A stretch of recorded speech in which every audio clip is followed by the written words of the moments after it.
Hello，大家好，又嚟到一周總結嘅時間啦。咁啊，一個星期又過去啦。咁呢一條片都會講下好啦。其實短期都叫做多嘢炒，咁係咪暫時要停手呢？咁啊，其實港股、美股都係差唔多嘅。咁所以呢，喺嚟緊呢十幾分鐘呢，都會去大家研究下呢一樣嘢啦。咁啊，喺睇片之前呢，就記得 like、share、subscribe 啦。跟住之後就撳埋個鐘仔啦。咁就另外就 follow 埋 IG 同埋 Facebook 啦。多謝晒大家。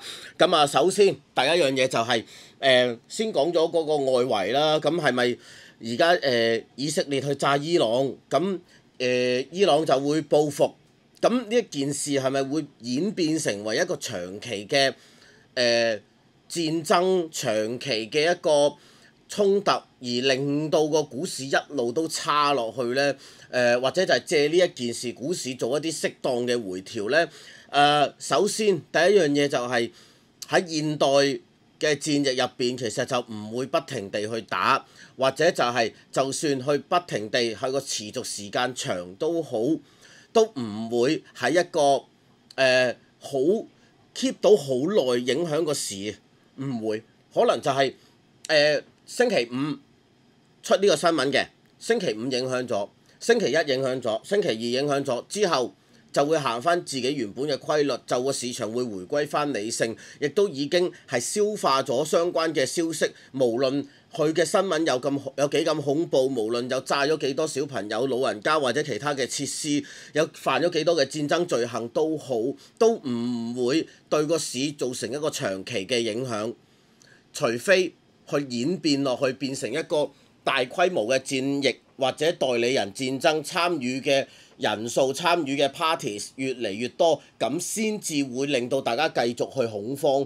咁所以如果因為呢一樣嘢，所以我要直接不停地睇淡個市，然後去沽呢，首先要睇翻自己嗰個狀態，就係我而家美股跌咗幾百點落嚟啊！今日係咪仲有一啲伊朗報復嘅新聞？所以我就要跟住去繼續沽呢。嗱，首先呢一樣嘢就係未必會咁樣去發生，有機會就係會有啲消息突然間冇乜嘢又彈翻，跟住突然間又會係有啲短期消息上挫落，或者就係信唔信呢一段，因為咁樣美國就會個市會玩完，個市會回1000點2000點，呢件事暫時係未見到，但係如果真係以一個新聞嘅角度去睇咧，呢件事其實都炸咗或者殺咗伊朗好多啲話事嘅人。咁伊朗會個報復嘅程度會唔會真係好大？咁令到呢一件事拖長咗呢？呢一樣嘢其實就係我唔係一個時事評論員，亦都唔係一個好識得政治嘅人。我只係需要去睇個價位係咪咁樣。如果喺一啲我評估唔到嘅狀態，或者我一啲我自己覺得唔舒服嘅操作，我就唔會去做。我只係咁樣啫。因為我其實唔能夠去理解其實國際間發生嘅事係咪因為咁樣，所以我要瘋狂地買金，我要瘋狂地買油。呢一樣嘢我亦都會變咗。我相對上就係有少少靠邊站，或者就係我處理好個倉位啊，因為佢咁樣，所以炸低咗我個倉，而我去到一個守唔住啦，我就要去走啦，就係咁簡單嘅啫。因為永遠唔能夠俾個消息去帶住自己，俾個價位去帶住自己。我覺得呢件事反而嗰個出發點會純粹多啲。咁所以就係唔好去懶醒去判斷，去而家其實一定仲有排打啦，或者一定好快冇啦咁樣。其實我自己嗰個諗法就係，今晚佢肯彈下，就算星期五晚啦，嗰個美股肯彈下，咁會唔會真係彈得翻上去219、22000呢？其實都未必會咁樣去到呢啲位，未必。咁有機會就係先望嗰啲218啊，或者之前嗰啲21730啊，呢啲咁樣嘅水平，暫時係睇住係咁啫。咁講喺美股啊，喺美股呢一段，喺過往呢一個禮拜，大家炒得不亦樂乎，好多唔同嘅個股，其實亦都見到，恭喜大家有好多嘅細價股都有20%、30%咁樣去贏。咁點解呢？就係、啲錢係散戶，大家因為呢一啲嘅 news，然後去大家一齊推動，可能日內個換手率係100%，但係不停地去炒緊呢一堆嘢，我話2成3成，但係好啦，嚟到星期4晚、星期5晚呢一啲嘅操作呢，有機會暫時停手。咁而家就等緊啲乜嘢呢？就係、等緊好啦，假如美股真係做一啲大少少嘅調整，會唔會啲錢開始會相信翻啲大嘢？相信翻啲大嘢，可能就係波冚啊、APGO 啊，可能就係一啲嘅以往大家一路信服緊嘅股票，而佢又肯回喎，咁我咪買下咯。可能 Meta、Amazon 啊呢啲，咁你其實期望 Nvidia 回又好似渣渣地喎，因為其實佢今日就係基本上主宰緊半件事啦。佢而家佢可以做得到，咁所以就唔係一個話，哇！我而家全部繼續去等細價股，細價股嗰一個嘅概念咧，暫時有機會係短期完咗。咁我要點樣處理？中翻手頭上嗰啲咧，我中咗啲子彈就全部走咗去，或者一啲喂我中間呢啲冇炒過又冇跌穿位嘅，咁咪繼續 keep 咯。咁但係如果唔係嘅，我好啦，我呢轉短炒。差唔多啦，夠數啦，夠皮啦，今個月嘅 profit 幾好啦，咁我咪停手咯。呢件事就正常係咁樣做，唔好期望啲短炒股可以 keep 住。哇！我今日炒完呢個，聽日炒呢個，後日炒呢個，日日都咁樣有得呢啲去炒。如果真係咁樣做呢，咁就大鑊啦。咁呢件事係好多時去到後邊，你會輸翻贏嗰啲。開頭你好開心，但係你冇改變到個思維。呢個思維可能1個禮拜要改變，2個禮拜要改變㗎啦。OK，咁所以而家嗰啲短線 Nvidia 嘅 family 啦，一啲量子股啦，跟住之後無人機概念啦、自動駕駛概念啦，甚至乎就係一啲亂咁嚟嗰啲啦，即係突然之間有一個消息啊，收購或者賣盤或者點樣，跟住有啲財技出現咗，然後就大升嗰啲有機會短線係要停一停手。咁美股而家係等咩呢？其實就係等緊核能呢，其實都仲係要等嘅。咁啊，繼續 watch list 入邊都係繼續揸住啲核能股啦。咁如果你真係要去買 ETF 嘅，咁咪 NLE 就全面啲添，全面過 URA。雖然大家都升，OK。咁啊，核能股同埋網絡安全股仍然係今年嘅一個重點嘅板塊，仍然都係㗎啦。即係一年總結講咗一年總結喺半年前到而家，其實嗰件事都係一路冇乜特別嘅改變，而今日嗰個主軸仍然係 AI， 仍然係 AI，OK。咁啊跟住波音啊、Tesla 啊呢啲咁多嘅消息嘅個股咧，或者就係波音呢一啲啊，係咪因為我而家跌本來咧特朗普幫我賣咗好多飛機出去，而家我就算有空難死咗200幾人都可以繼續個股價硬淨，因為我有特朗普撐腰咧？唔係，特朗普撐腰而幫佢攞翻嚟嘅呢啲訂單，其實有幾多係已經派先咗喺個股價度？呢件事係大家都唔知。OK， 咁所以唔需要話即刻就要我而家要去鬧波音，因為後邊仲有後續黑盒啦，後續佢有冇一啲自己自身安全嘅問題啦？咁有一個論點咧，其實真係幾正嘅，係大家去諗 call 唔 call 波音，就係大家會去諗呢個係一個印度嘅問題啊，定係波音嘅問題？咁如果呢個係一個印度嘅問題，咁點解印度嘅你會見到好多意外會喺印度發生咧？你見唔到。咁但係你喺波音上邊見到意外發生，係咪機會大好多咧？咁呢個係波音嘅問題定係印度嘅問題咧？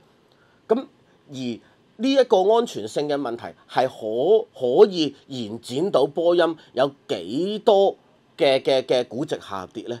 呢一個係一個就係唔係話呢一個完全係個別事件，唔係嘅，因為大家跟得耐咧都知道波音唔係第一次有啲咁樣嘅事情發生，只不過就係大鑊定係細鑊，可以飛下突然間跌咗嘢，或者就係佢有啲突然嘅故障，就算冇人命傷亡，唔代表佢冇事，唔代表佢係佢自己係把關做得好好。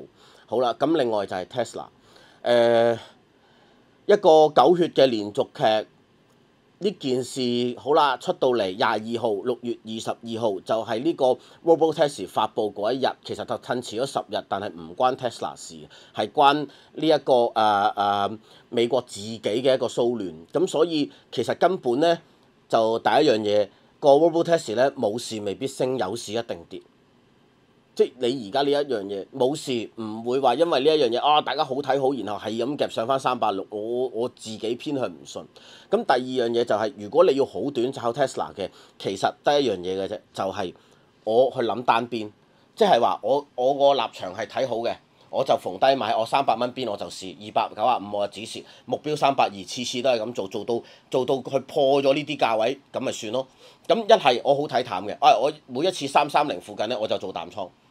咁我目標就係300、305，每一次都係咁做。直接升穿啦，咁咪冇得做咯。反唔反手係後邊嘅嘢啦。有啲咩消息，其實大家都仲係估唔到。人嘅嘢係最難估噶啦，人同政治係最難估嘅。呢一兩樣嘢就真係即唔係炒股票嘅一樣好嘢嚟嘅。咁啊，跟住就係呢一個嘅Tesla 自己，如果你係揀到單邊炒嘅，就唔該唔好諗晒兩邊啦，因為呢一件事咧就係、最容易 control 到自己嗰個贏輸嘅其中一種方法。咁跟住就到港股啦，港股跌咗落嚟23,800嘅期指守得到，係唔係已經小時圖有啲議員呢？嗱，如果要小時圖議員呢，第一就係去企唔翻上24,000，因為其實大家有留意 IG 嗰啲嘅 range 或者間唔中嘅 post 都會有講呢一件事。你個期指要企到24,000先至再講，企到24,000係一個長方形，企唔到24,000一級低過一級。咁好啦，下邊嗰啲支持位，以往上破嘅每一日上破200點，星期四嗰一日冇再上破200點，然後星期五就發生一個以色列打伊朗呢一個嘅衝突。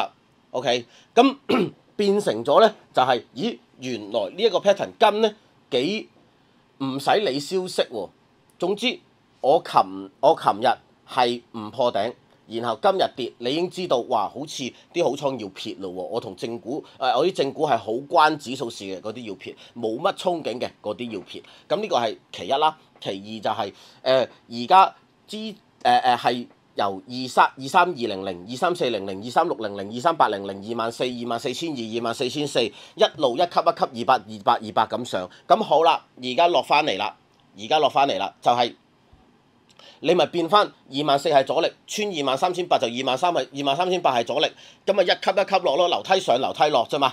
咁呢個小時圖暫時就係咁睇。如果上翻去24000企，上翻去24,000企穩到嘅，咁你咪當係一個長方形去炒咯。咁變咗就係指數上邊咧有機會係呢一種玩法嘅啫。咁另外唔好話呢個時間先去追金追油啦，因為我自己嘅角度就係、我唔中意去賭呢一啲咁樣嘅問題，唔中意去賭地緣政治嘅。其實我自己就咁，所以你話追金追油呢一啲極短線嘅操作咧，咁啊自己去衡量翻啦。亦都會有一啲嘅講法，就係、因為今日美金弱，所以對中港股市係有利嘅。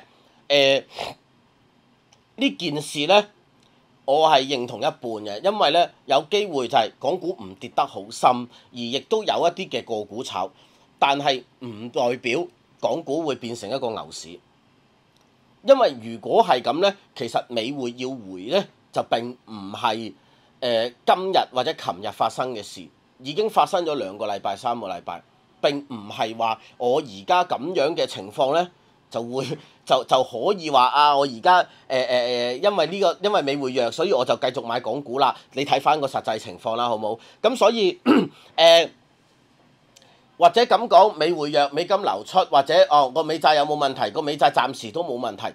咁去咗邊度咧？咁啊根據都係睇報道嘅，根據一啲債王啊、一啲大哥啊、一啲好知名嘅著名投資者啊，嗰啲都係去講嘅。其實今日大家將啲錢投放咗喺一啲歐洲值得去投嘅公司債啦，當然全部 investment grade 啦，跟住就係印度啦，印度就係做一個新興市場啦。其實可能啲錢就喺嗰度，咁變成咗係有冇提過中港呢？或者中港個反應大唔大呢？係唔大，但係你話因為咁樣啊，所以唔係入嚟喎，所以要大跌，你又暫時見唔到，都係晾住，所以就係點解佢講我下個禮拜都係200點咁睇，24,000就係阻力，企得翻上去嘅，咁咪慢慢褪上落百幾點，係呢啲嘅玩法。咁反而個股有好多嘢講，個股第一樣嘢就係嗰嗰啲嘅破頂股嗰啲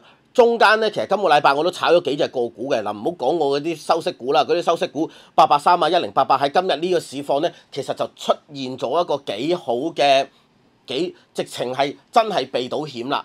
因為我其他嘅個股話你9698有跌啦，你285有跌啦，其實呢一啲就叫做頂得住晾得到個倉，冇話今日真係話全部硬食晒。好啦，咁啊變咗就係如果嗱1357其實喺平時我自己嘅 live 都有講㗎啦，咁啲 call 咧就走咗啦。或者就係、好啦，中間如果穿7個1買到嘅，咁而家係咪開始要諗減貨呢？咁或者就係、一啲本身係炒概念嘅嘢，然後個市況唔就，仲願唔願意有資金擺落去炒呢？嗱，呢一個係一個幾大嘅問題嚟嘅。咁同埋就係、如果大家我開始而家個市唔係真係咁好氣氛咯，真係有多啲嘢驚咯，啲錢唔敢入嚟搏一啲比較高風險嘅嘢咧，或者比較上係概念上嘅嘢咧，咁呢一件事你就會見得到。咁亦都大家一定會去問啊，喺港版嘅穩定幣，哇螞蟻都話玩喎，都想去攞牌喎，咁係咪啲1428啊376啊可以繼續係咁買？